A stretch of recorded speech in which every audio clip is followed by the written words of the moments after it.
thank the other organizers for force me to give a talk here. I will talk about entanglement dynamics, and so my talk it will be mostly introductory, and if I manage in the last part, I will say something about measurement-induced transition. That is a topic that Sebastian will cover in his third lecture, but so I will try to introduce a little bit the field. So this was something mentioned already several times. When we think about many body systems, say traditionally, a way to characterize in the context of condensed matter, modern condensed matter, was just to look at observables, but it was important, and it is important, to characterize various phases by looking at correlation functions. I mean, this can be static or dynamical, 2 times correlation function, Green's function, things that can be, for example, derived from the techniques that Sebastian explained this morning. But in addition to that, there are informations contained in the wave function that are not easy to extract from properties of various correlators. Moreover,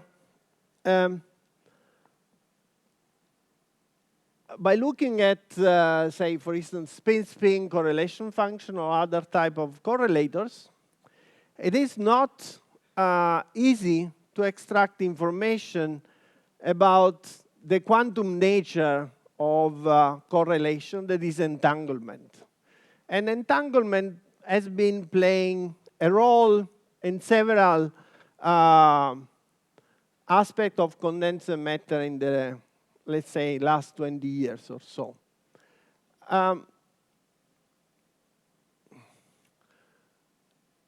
Since the early 2000s, quantum information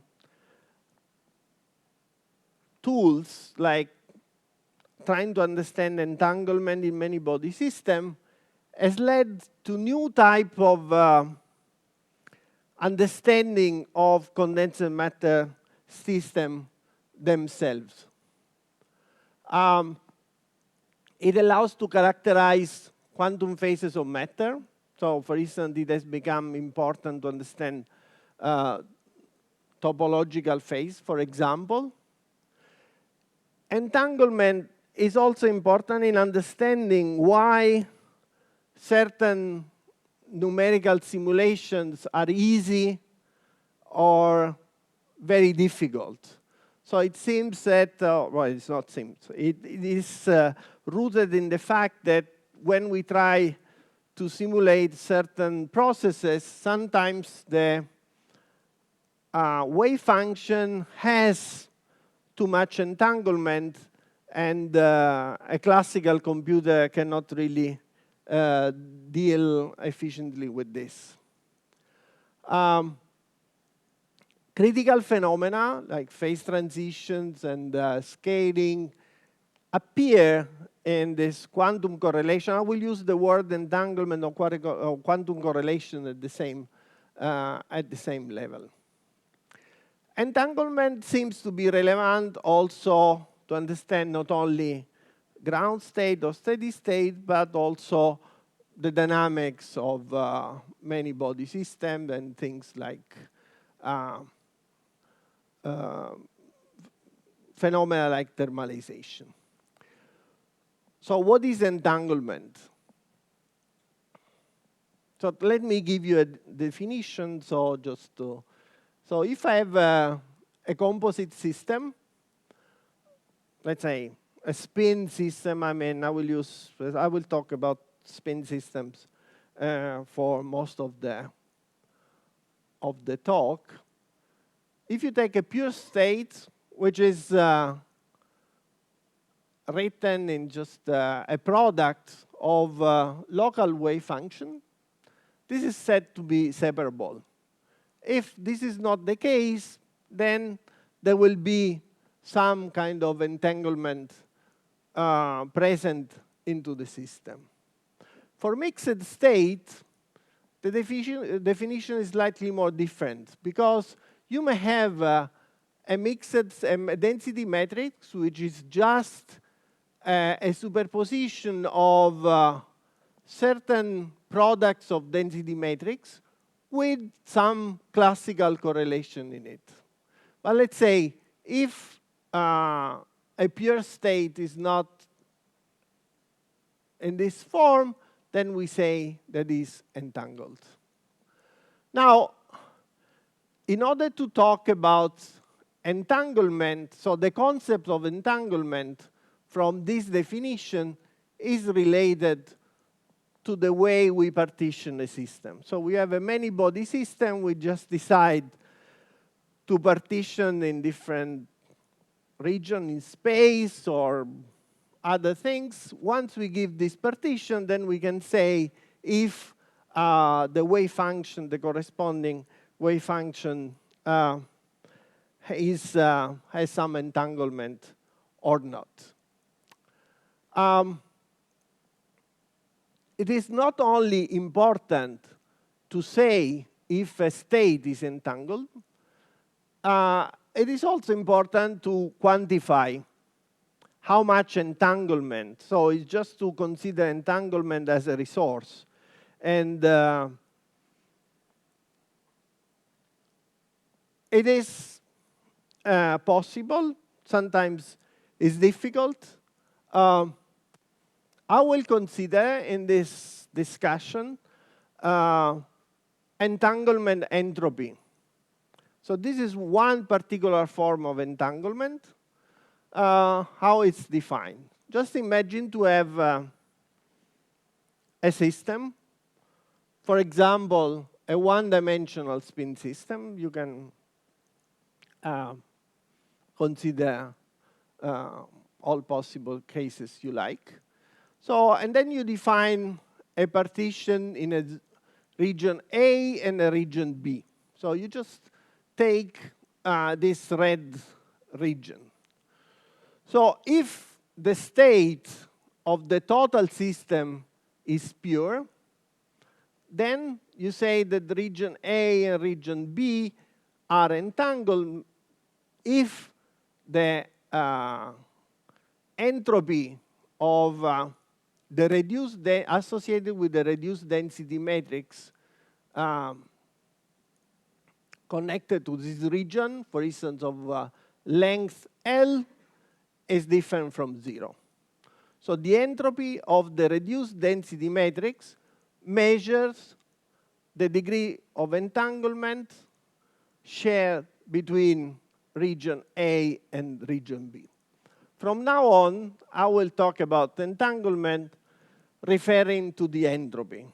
Okay, but just keep in mind that there are several different ways to explore the entanglement content in a many-body wave function. Already in the early, so almost 20 years ago, people looked at how the entanglement entropy scales as a function of the length of the block of this region L. And it was shown that it is intimately connected to the correlation length of the system. So in the ground state of critical system, the entropy would scale like the log of, sorry, here should be L. Okay, I just made a mistake. So it should scale like the log of the system size, while it saturates to a constant proportional to the log of the correlation length for non-critical or gapped system. Another important aspect which was found in this work by Calabrese and Cardi is that prefactor has a special meaning. The prefactor of the entanglement entropy is related to the central charge of the underlying conformal field theory. I mean, there are zillions of papers on entanglement entropy in all possible ground state of quantum systems. I mean, for instance, one relatively recent review on the field is this one by Nicolas Lafrency in physics reports.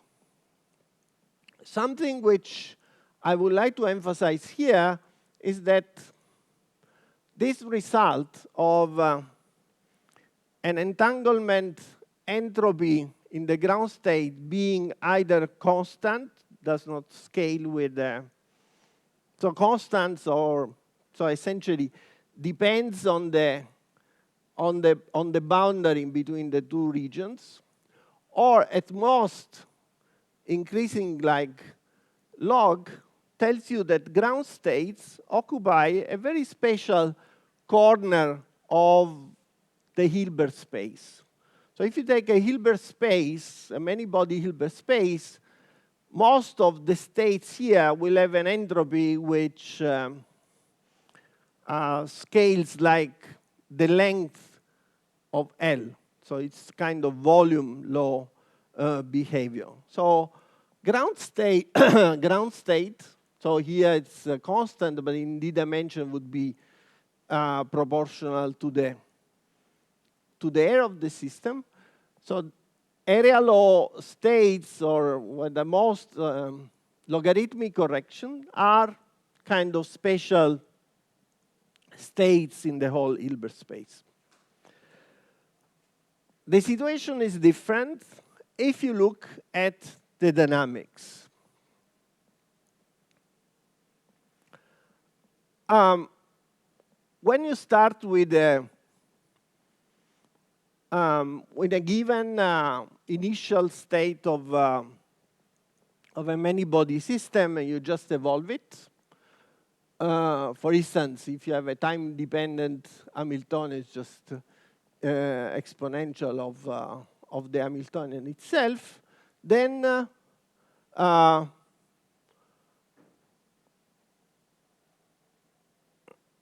not only the ground state is involved in the evolution, but actually you involve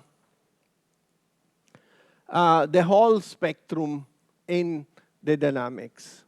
And this means that also the dynamics of the entanglement will reflect the properties not only of the ground states, actually it will reflect in general the properties of the whole spectrum. Why to look at the dynamics of the entanglement? So you can imagine that, for instance, you have a spin chain. You just create some excitation. This excitation will propagate. And so there will be correlations between spins that will evolve in a certain way. In the same logic, you can say, okay, if I create some perturbation of some sort, also quantum correlations can propagate,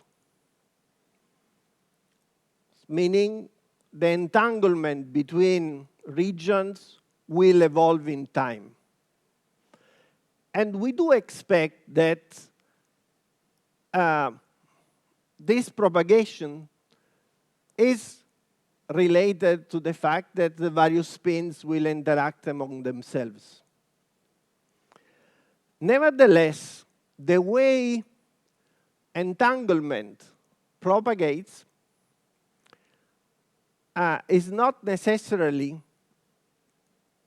reflecting the way correlation propagate. I will consider few cases which have been discussed in the past, just to highlight this effect, and then if I have time, I will talk about some recent work that we have been doing. So just imagine the following. It's a simple protocol which consists of the following. You just take a spin chain, and you just prepare the spin in just a simple state, all up. Okay, so it's totally separable state. No entanglement is contained. At time t equals 0, then you switch some Hamiltonian describing the interaction between the spin. For example, the simplest Ising interaction, okay? Ising model, so interacting spin in a transverse field. This interaction will start creating some correlations between the spins, but I'm not interested in correlation. I really would like to understand how the entanglement propagates. So the only thing I have to say is I just take a region, for instance, half of the chain or a given region of length L, and look how the entropy of that part of the system will change in time. Okay? Now, at the initial time is 0 because I'm starting from a separable state. So this calculation was done again by Calabrese and Cardi. And you see a very simple but interesting result. So this is the entropy of a given region of length L as a function of time. So it grows linearly. So there is a speed associated to the fact to how entanglement evolves in time. After a while, it saturates to a value, which is linear in the length of the region. So here you start seeing that in the dynamics, first of all, there is the stationary value, which depends on the length of the partition of the region. So the entropy scales like the volume of the region that we are considering. This is very much different from the ground state case in which it did not scale with the volume, okay? I just remind you for, just to make connection, in thermodynamics, the entropy is an extensive quantity, okay? So this is more this type of volume law that you are expecting.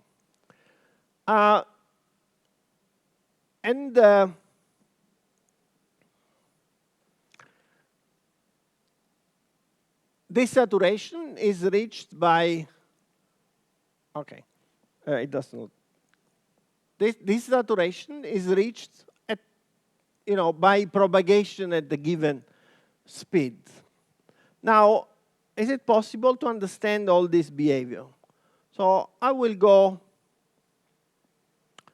a bit fast on this. Yes, actually, Calabrese and Cardi had a very nice simple argument to explain this. So they consider the Ising model in a transverse field, which is an integrable system.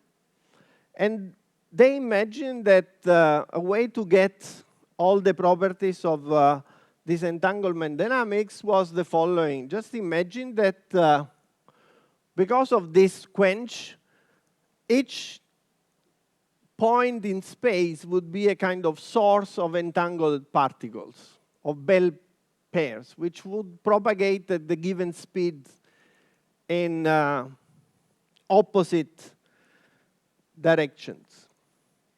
So if you look at region A and region B, when do they become entangled? They become entangled when, if you take a point here,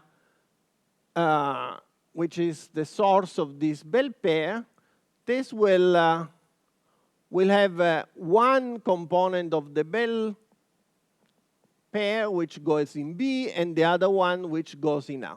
This will create some entanglement between B and A. This means that in order to compute the entanglement as a function of time, then essentially what you have to compute is that how many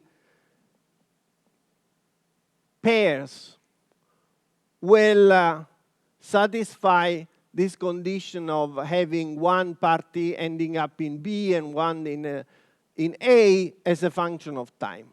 This is pretty simple calculation. It's just kinematics, nothing else.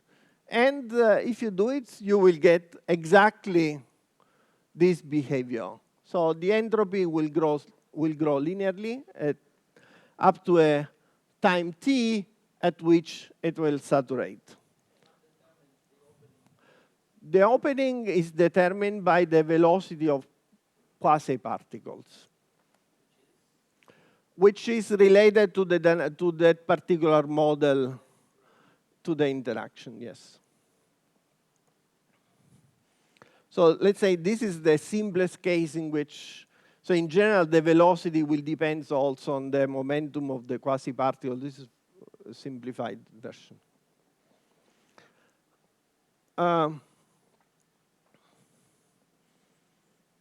Okay, so people, after this very important work, thought, okay, so we have a very nice model to understand the dynamics of entanglement. Well, so just to confuse you, I would like to discuss now a different case of apparently an almost, so a very close related model that is an Ising chain with a transverse field up to here was the case that I told you before, plus a small longitudinal field. What is the difference? The difference in adding this small additional field, forget about these boundary terms here, is the fact that this model is not anymore integrable. Let's say, without entering into much details, essentially it does not have this nice picture of quasi-particle propagating that I told you before. And indeed, so what they did was they studied first how energy propagates in this chain. And what they show, so essentially what they did was this ideal experiment in which they create some energy imbalance in a localized region in space, and they looked how it diffuses. And I'm using the word, the verb diffuse, because actually this is exactly what they saw. They saw that the energy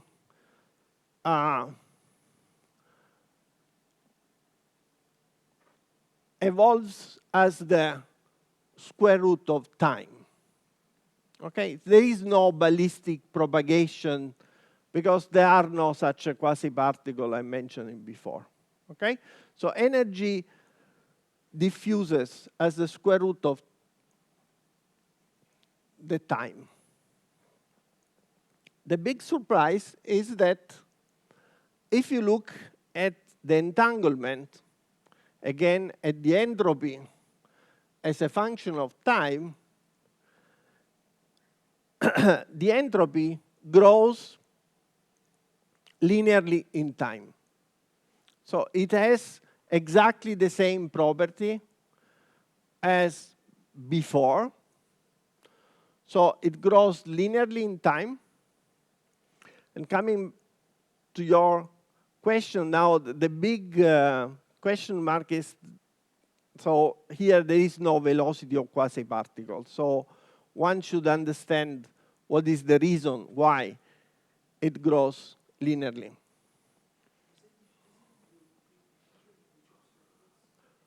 In the energy.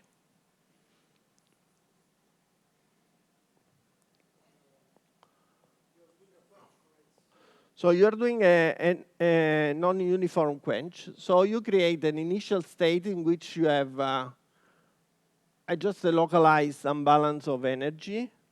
And then you see, you just measure how this imbalance evolves in time. And you can measure how this initial spot, what is the typical length scale of the initial spot by measuring this. Sorry, it's here. So this is just an effective length which measure how the energy will be homogenized. That will be linear, yes. So in that case, since are the quasi-particles that carry everything, you would get linear. Here you see that this length at which this initial this homogeneity in energy will spread is square root of T for the energy, but the entropy will grow still linearly. Okay? And just to say that the propagation of entanglement may not be connected, actually is in general not connected to the actual propagation of correlations carried by just spin-spin correlator and so on and so forth. Okay?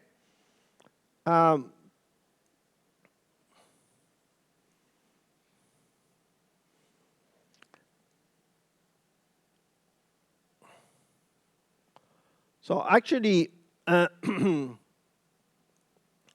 was a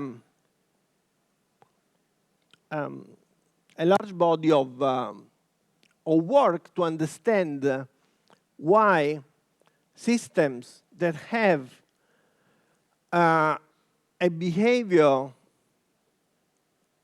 have a dynamical behavior, so totally different in terms of integrability or chaotic behavior, will have a similar dynamics of the entanglement entropy. So actually the first, I think, work that explain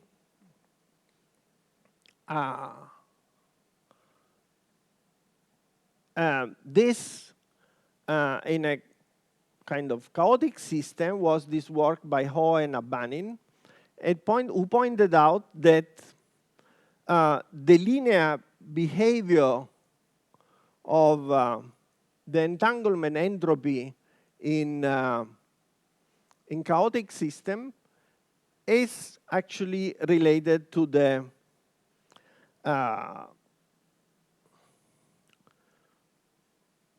spread. So this is sometimes is called scrambling. So to the yes.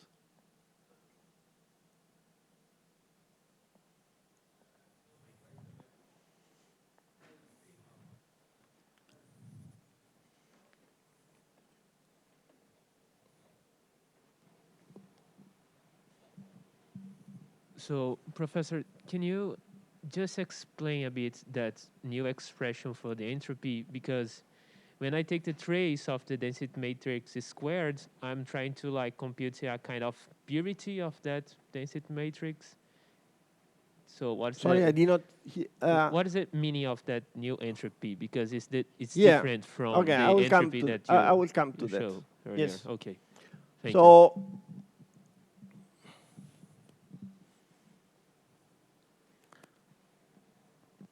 So I have a wave function, which is describing the full system.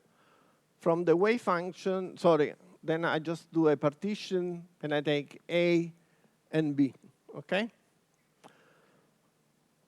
So this, I just take this of L, of length L, okay? So I can compute the reduced density matrix of this part of the system by just tracing over B of psi. Okay? Now, you see that, so let me state something totally trivial, but just to, you see that if this was just a product, okay, then the tracing out the B would just give me a pure state.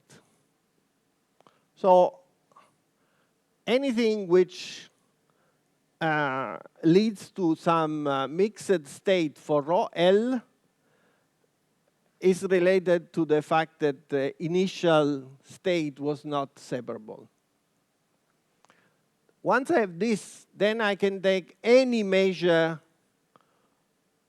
which tells me that the rho L is mixed. So I can take the von Neumann entropy, which is rho log rho. But I can take also any Renyi entropy, so like this case rho squared or something. All this will give me essentially a measure that the reduced density state is not mixed, is mixed. The fact that the reduced state is mixed means that part of the information being shared between A and B is lost if I look at the part. The dynamics tells me how this loss of information will evolve in time, which tells me how information is messed around as a function of time. Now, if I have a generic chaotic system, this picture of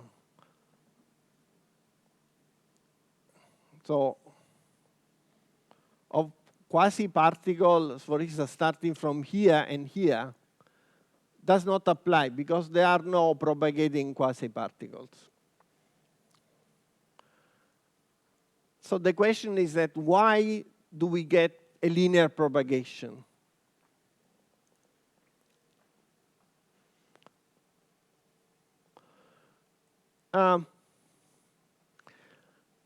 Let's say the explanation that was given in this paper, which is essentially the correct one and just gets the heart of the question, is the fact that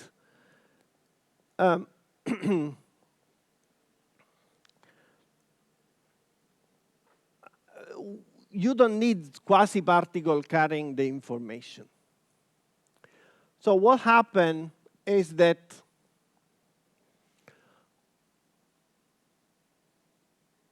you can relate. So just imagine that you use, okay, let's see if I manage to explain this way. So the state, the reduced density state of the region A can be expressed in a given basis using only local operators. Okay, you just use a basis of Pauli operators, and that's it. Now, if you look at this basis as a function of time, then each Pauli operator, which is initially localized here, will evolve in a kind of string of, because of the evolution, it will evolve in a string of Pauli operators, will propagate. The total weight of the string will be 1, okay? So this means that basically all this, the string will leak out from initially in A, will leak out in the region B. And the way these strings propagate is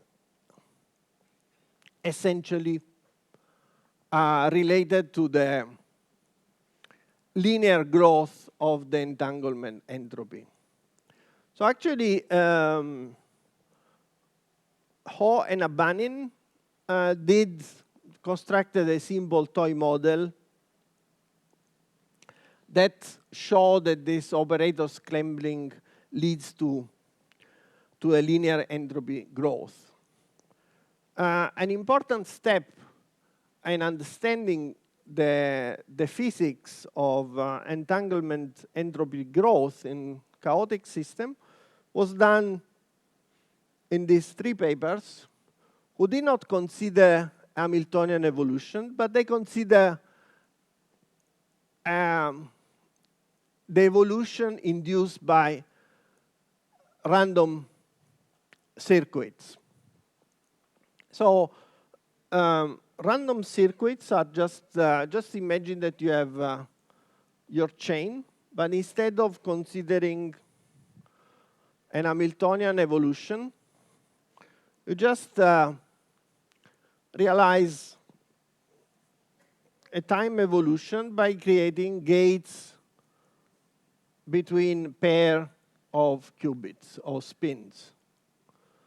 Okay? So you create a circuit of this kind,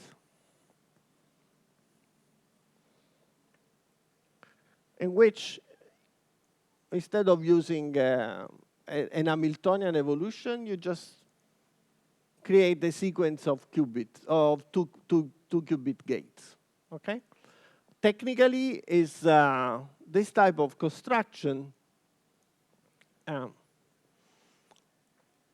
allows to do more efficient both analytical and numerical calculation, and it turns out to be to have the same properties of the dynamics of a chaotic system.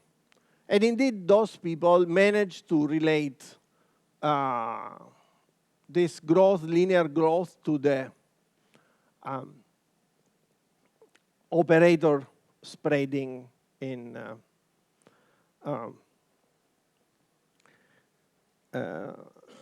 chaotic system.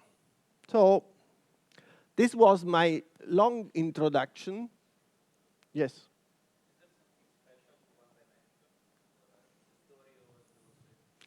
It is easier to do.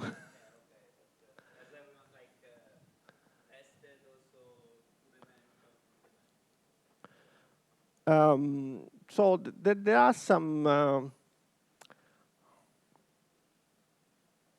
So I think with this random circuit, I don't think there are calculations. So there are calculation of random circuit plus measurement in 2 dimensions. So, but there is no systematic.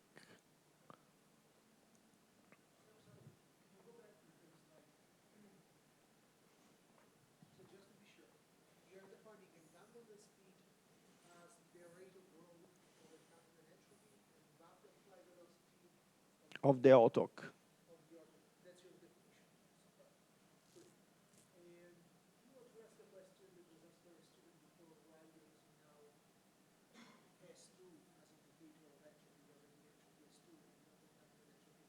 No, this I used because in this paper they used. But the answer is probably technical. Yeah, so there is not really much of the difference, yes.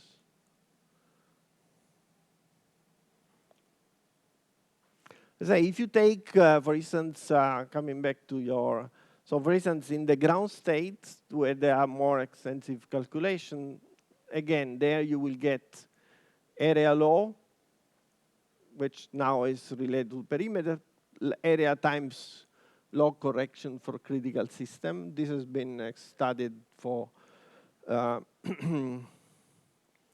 gapless Fermi and Bose systems.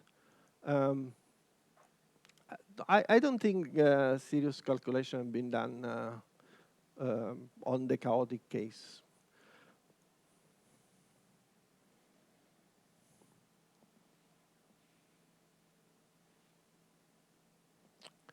Okay, so far I described the generic case of growth of entanglement.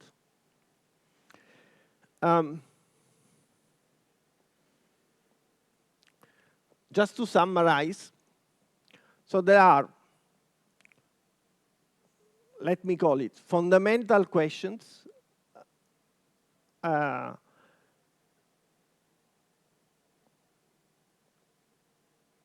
for trying to understand entanglement dynamics.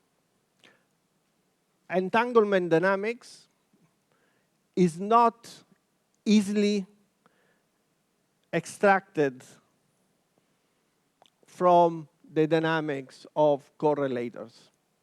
I just stress the word easily, because in principle, if you would compute all the possible exponentially large or multi-time correlators, in principle, you might extract also entanglement dynamics, but it's useless and pointless. This type of questions is important to understand how information is spread in many body systems. It has also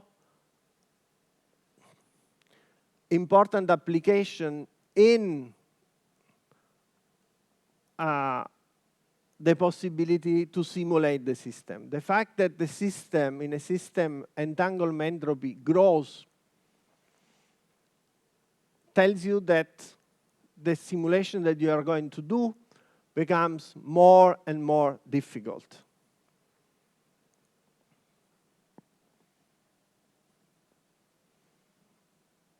So far, I consider the ideal case of a closed system. Today, Sebastian talked about Lindblad dynamics. Now, in general, one can ask the question how dynamics of entanglement takes place if the evolution is not unitary. Okay? And the way in which evolution stops being unitary can occur for many different reasons. You have decoupling to an external environment, or, for instance, you can do measurements. And actually, as it was explained this morning, in a sense, what the entanglement does is kind of do measurement on your system. Okay? So what happened to the entanglement in this case? So let me give you a trivial example a super trivial example. So just imagine that you have your system, you start with a separable state, then you have your circuits, and so the entanglement builds up in the chain.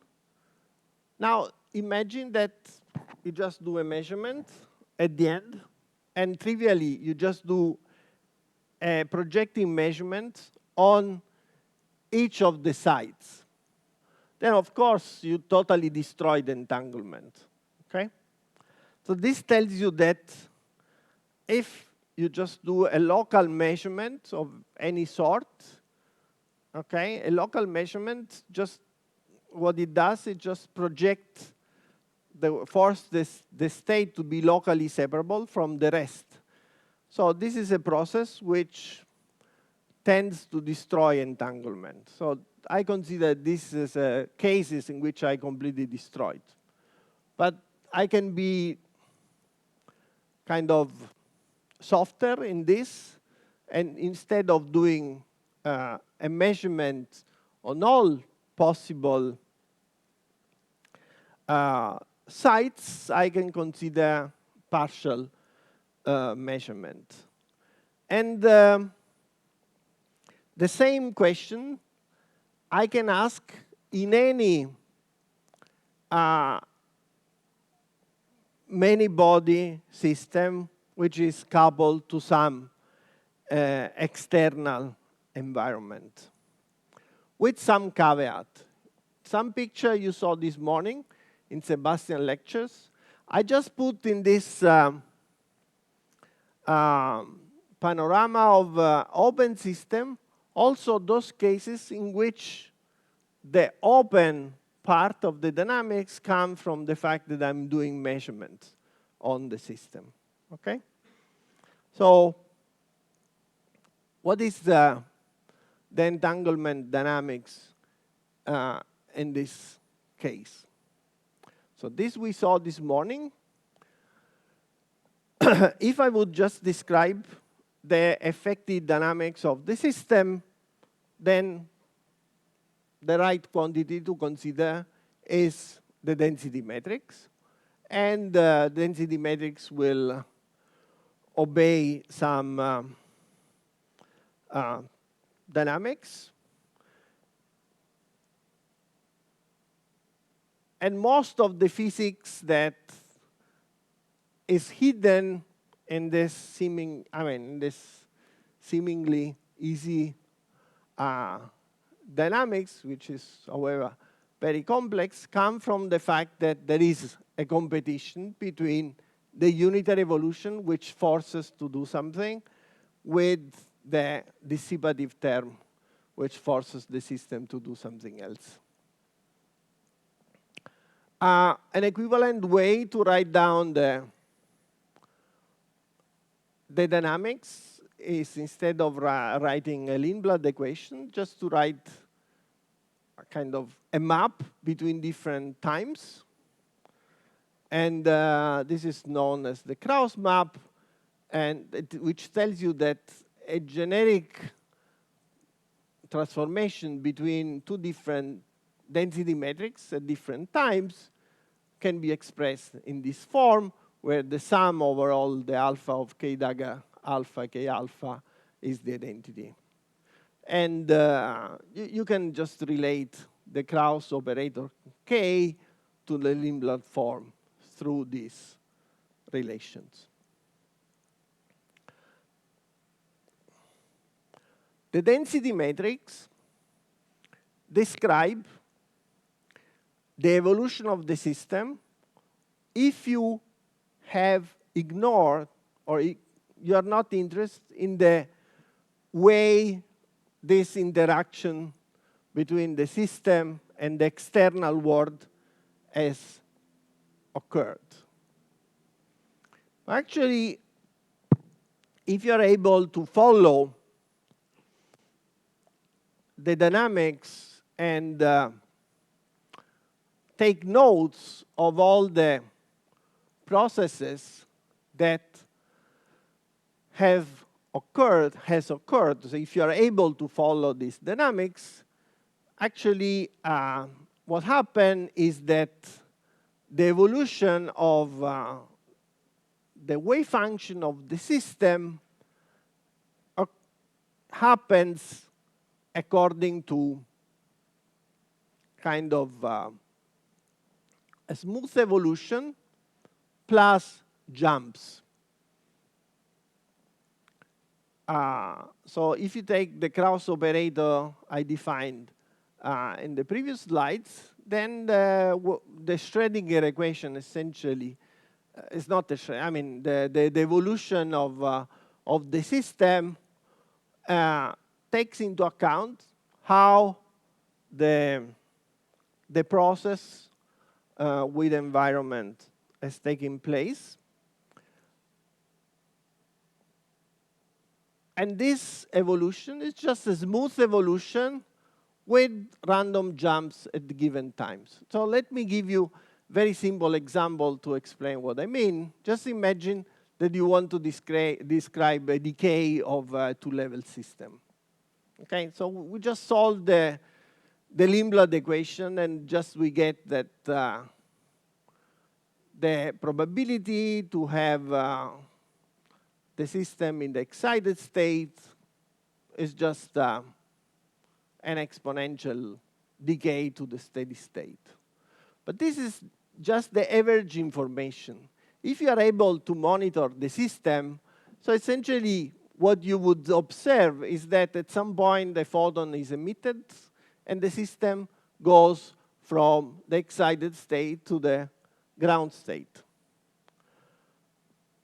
The time at which this photon has emitted is random. And if you just redo the same process many times, then on average, you will get the exponential description. Technically, this means that the density matrix is just related to the average over all possible events if you are not interested in following this, this trajectory. So then the question is that, is it possible, is it important to follow the trajectory, and is it useful to any kind? Well, let me express the same concept using this circuit. So as I said, you just take your circuit, you just evolve with some smooth evolution, and then at some point there are some cross operators associated with the fact that you just use an index saying what is the cross operator that, what is the type of jump that took place.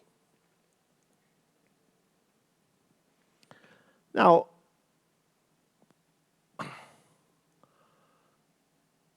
if you follow the trajectory, means you kept record of all the events. So you know that after a given time, a certain type of jump occurred, and so on and so forth. So you keep notes of all these records of events.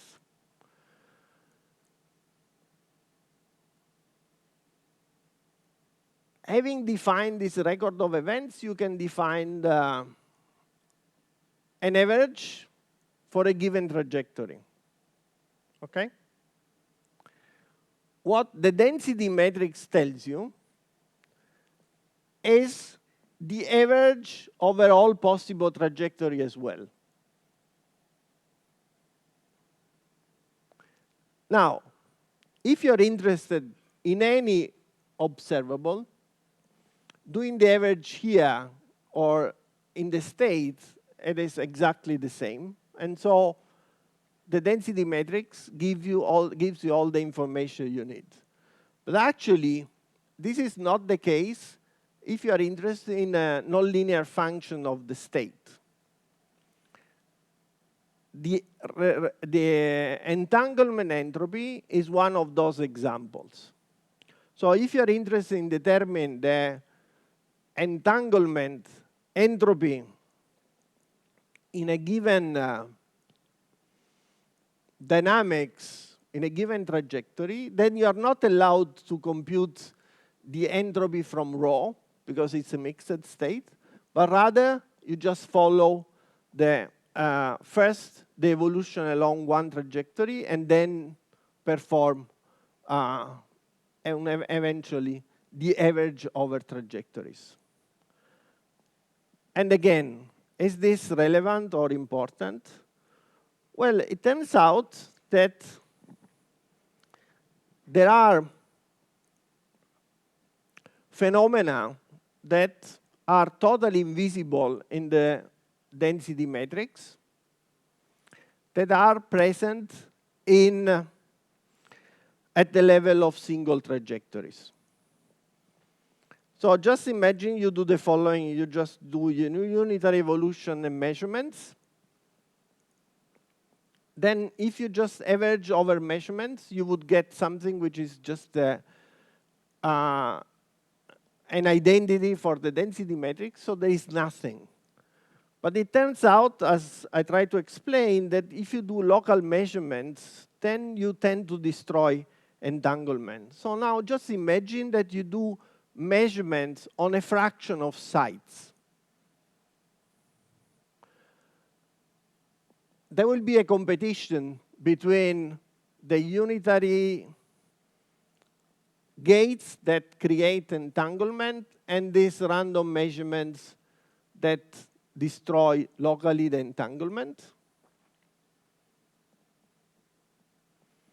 The unitary evolution, as I told you at the beginning of the talk, will create tend to create a volume-like, so entropy with growth like L, while these measurements will destroy, so will tend to lead to separable states. Actually, so now there are hundreds of papers, so I just put the first few here, okay? Just for reference. And I took this picture from this paper here. So actually, this transition between volume law to area law does not occur in a smooth way, but actually it occurs through a critical phenomenon. At a certain value of the density of measurements, there is a transition between a volume and an area law. This transition is not visible in any observable. So it's a transition in the wave function, which is absent in the density matrix. So luckily for you, I think if I see their face, I think this is cruelty. So I will stop here. So I will not talk about my thing, but this is an introduction for, I guess, for Sebastian's third lecture. So I stop here. Okay. Thank you.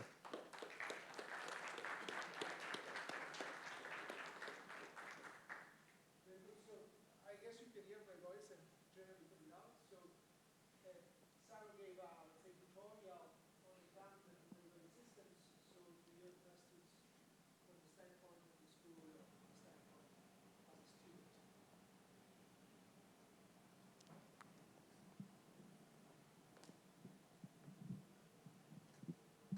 So very generic to try to understand a little bit better these transitions. But so what's the principle behind this having criticality? So why should I expect a transition and not a smooth crossover? Is it just because of the models that I study are like this? Is there some kind of intuition behind it? Why there should be a critical point? No. So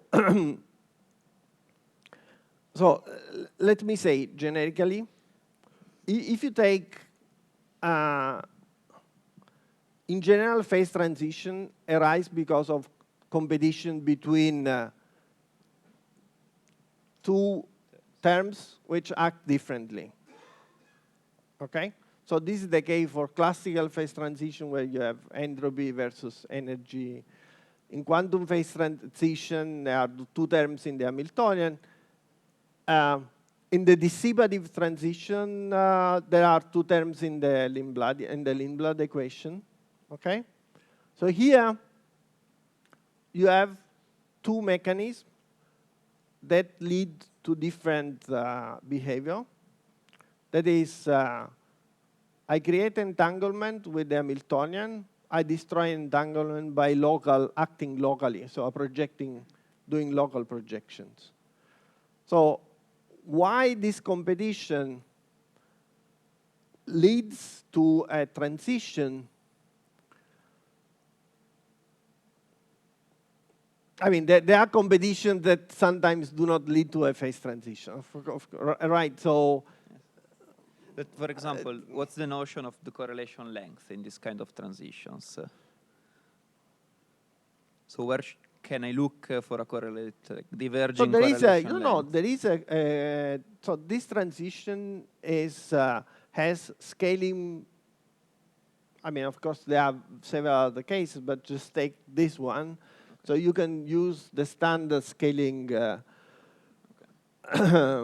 ansatz in which you have a diverging correlation length, which, for instance, it's a power law P minus PC with some critical exponent. But like the observable. So if I have the Ising chain, I take sigma in one point and sigma in the other one. This is right. So okay. So this is a big question. Okay. That is,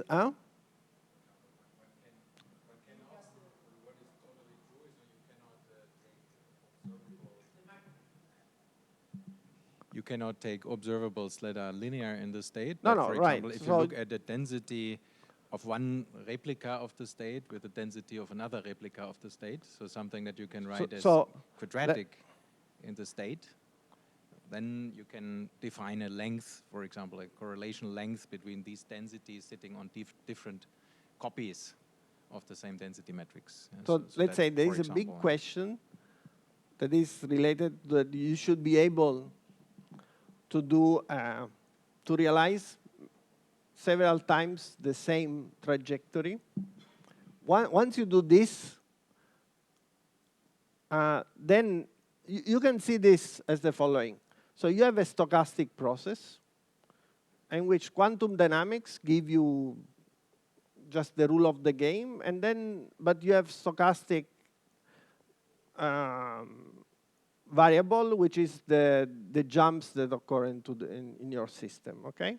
So essentially, you can construct kind of probability distribution of certain observable. Now, what the density matrix gives you is just the average over this probability distribution. This is a transition that occurs in the higher moments of the distribution. So it's not seen by the average, but it's seen by, okay?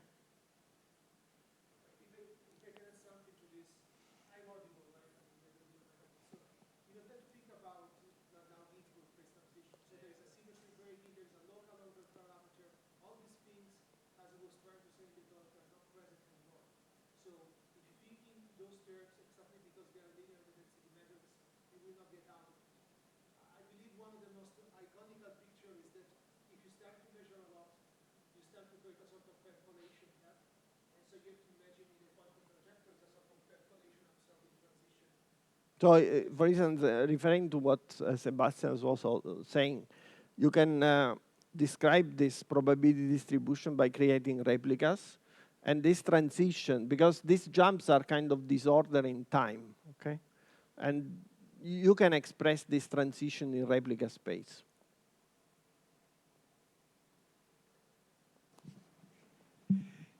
So maybe another viewpoint that I would advocate is that this transition is really taking place in every trajectory, in every single wave function realization. The only problem is that this wave function that you're producing is a random variable by itself due to this presence of measurement outcomes. Yeah? So you have to find the proper way to you have to define a proper statistical approach to even address the information that is contained in the run of each wave function. And that is kind of the reason why these higher order in the density matrix or in the state observables, quote unquote. So as you see, this is a very hotly debated problem because this, the number of answers is much larger than the number of questions. So,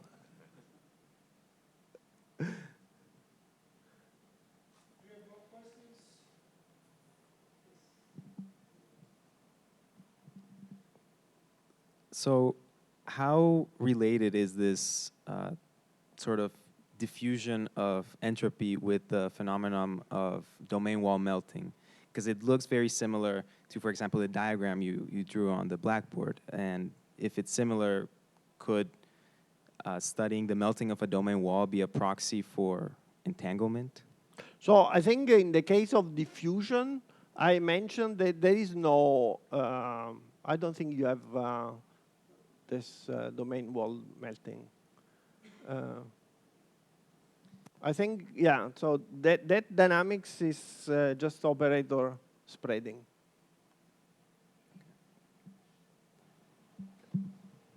So in the beginning, an example you made in the non-integrable system, like easing plus transverse plus longitudinal, you said that the average distance, like the energy has moved, is diffusive, yet the entanglement is linear.